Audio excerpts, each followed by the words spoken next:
আজকে আম্মুর সাথে গেছিলাম বাজারে আর কিছু কেনাকাটা করার জন্য। কি কি কিনলাম সবকিছুই বলবো আজকের ভিডিওতে। হ্যালো এভরিওয়ান, আসসালামু আলাইকুম। আশা করি তোমরা সবাই অনেক ভালো আছো, আমিও ভালো আছি আলহামদুলিল্লাহ।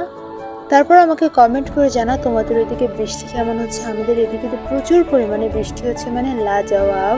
বৃষ্টি থামতে যাচ্ছে না ভাই, একবারে 8-10 ঘন্টা করে বৃষ্টি হচ্ছে। আমরা তো একদম বৃষ্টিতে ডুবে ডুবে যাবো এরকম ভাব। আর যেদিন বের হয়েছিলাম সেদিন কিন্তু আকাশে হালকা করে মেঘ ছিল, তারপরে অনেক রোদ ছিল। আইবেন 2 দিন পরে যে রোদটা বের হয়েছিল সেই রোদ। তারপর কিন্তু আমরা ইজি বাইকে উঠে পড়লাম। আর ইজি বাইক যারা চিনো না তাদেরকে বলি অটো। আমাদের এদিকে এগুলোকে বাইক বলে অথবা ইজি বাইক বলে। বাড়ির বাগানে ছোট্ট একটা ফুল ফুটেছিল, এই ফুলটার নাম জানি না, সেটা কানে দিয়ে কিন্তু বের হয়ে পড়লাম রাস্তায়, যেখানে যাব। অনেক দিন বাসা থেকে বের হওয়া হয় না, তো আম্মুকে বললাম যে চলো আম্মু, তুমি তো কেনাকাটা করবা, তোমার সাথে যাই, আমি যে ভিডিও বানাই। আর এইটা ছিল কিন্তু দরটানা রোড, আমি সারা রাস্তায় ভিডিও করিনি। তখনই মনে পড়লো, হাই আল্লাহ, আমি তো একটা ব্লগার। ব্লগার যদি কোথাও যায় আর সেটা যদি ভিডিও না করে তাহলে সে কেমন ব্লগার বলো বলো। এই জন্য কিন্তু দরটানা এসে ছোট্টখাটো একটা ক্লিপ নিয়ে নিলাম, যেটা এখন তোমাদের সাথে শেয়ার করছি।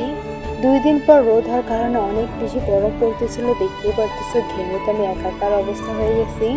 আজকে আমরা মূলত যাবো চৌরাস্তায়। আর যশোরের মধ্যে যারা থাকো চৌরাস্তা চিনতে কিন্তু তাদের একদমই অসুবিধা হবে না, কিন্তু আমার আর আমার আম্মুর অনেক বেশি অসুবিধা হয়েছিল। সবকিছুই বলবো তোমাদেরকে।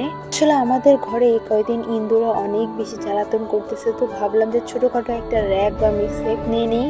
তো তারপরেই হলো আসল ঝামেলাটা।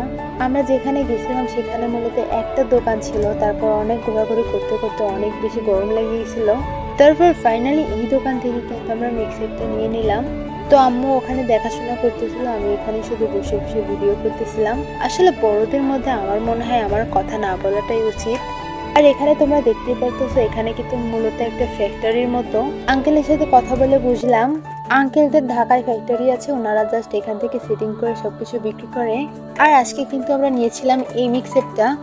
এটা আমার আর আমার আম্মুর অনেক বেশি পছন্দ হয়েছিল এবং দামেও অনেক বেশি রিজনেবল ছিল। আর দেখতেই পারতেছো মাশাআল্লাহ, এটা কিন্তু অনেক বড় ছিল। এখন আর ইঁদুর বাবারা এটা কাটতে পারবে না বা আমাদের খাবার নষ্ট করতে পারবে না। বাসায় যাওয়ার সময় এরকম সুন্দর আকাশ দেখতে দেখতে বাসায় চলে যাচ্ছিলাম। আজকে আমার ভিডিওটা কি কোথা থেকে দেখছো, কোন জেলা থেকে দেখছো, অবশ্যই কমেন্টস করে জানাবে। এবং আমার ভিডিওগুলো তোমাদের কাছে কেমন লাগে সেটাও কিন্তু কমেন্টস করে জানাবে। থ্যাংকস ফর ওয়াচিং, আল্লাহ হাফেজ।